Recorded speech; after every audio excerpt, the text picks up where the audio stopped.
right, so let's take four subjects that obviously go together. Big data, tattoos, immortality, and the Greeks, right?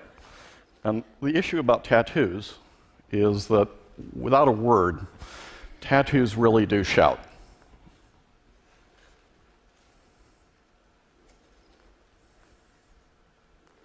So you don't have to say a lot.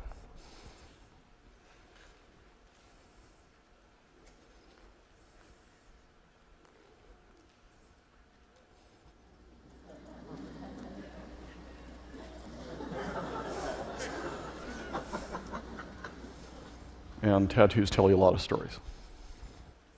If I can ask an indiscreet question, how many of you have tattoos? A few, but not most. What happens if Facebook, Google, Twitter, LinkedIn, cell phones, GPS, Foursquare, Yelp, Travel Advisor, all these things you deal with every day turn out to be electronic tattoos? And what if they provide as much information about who and what you are as any tattoo ever would? What's ended up happening over the past few decades is the kind of coverage that you had as a head of state or as a great celebrity is now being applied to you every day by all these people who are tweeting, blogging, following you, watching your credit scores, and what you do to yourself. And electronic tattoos also shout. And as you're thinking of the consequences of that, it's getting really hard to hide from this stuff, among other things, because it's not just the electronic tattoos, it's facial recognition that's getting really good. So you can take a picture with an iPhone and get all the names. Although, again, sometimes it does make mistakes. But that means you can take a typical bar scene like this, take a picture, say, of this guy right here, get the name, and download all the records before you utter a word or speak to somebody, because everybody turns out to be absolutely plastered by electronic tattoos. And so there's companies like Face.com that now have about 18 billion faces online. Here's what happened to this company. There are other companies that will place a camera like this. This has nothing to do with Facebook. They take your picture, they tie it to the social media, they figure out you really like to wear black dresses.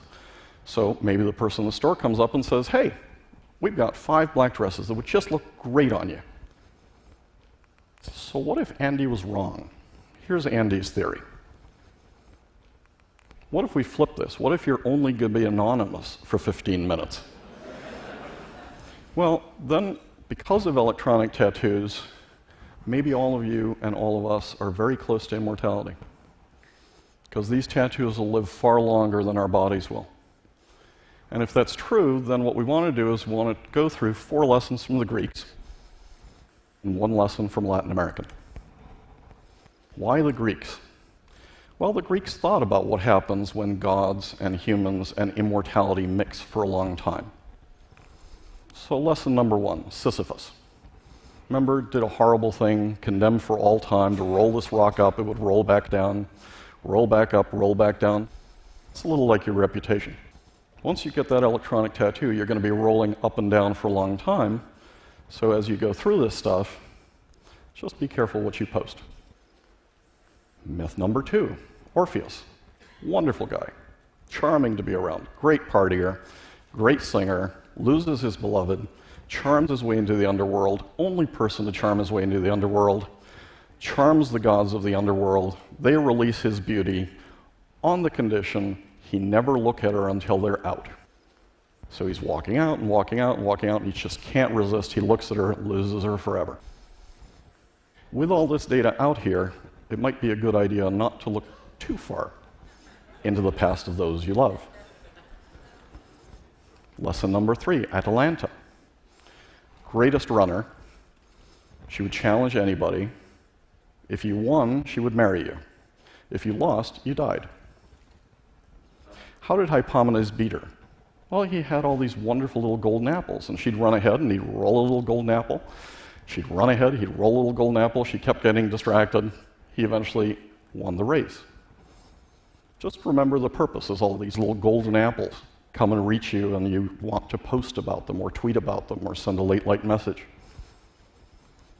And then, of course, there's Narcissus. Nobody here would ever be accused or be familiar with Narcissus. But as you're thinking about Narcissus, just don't fall in love with your own reflection. Last, a lesson from a Latin American. This is the great poet Jorge Luis Borges.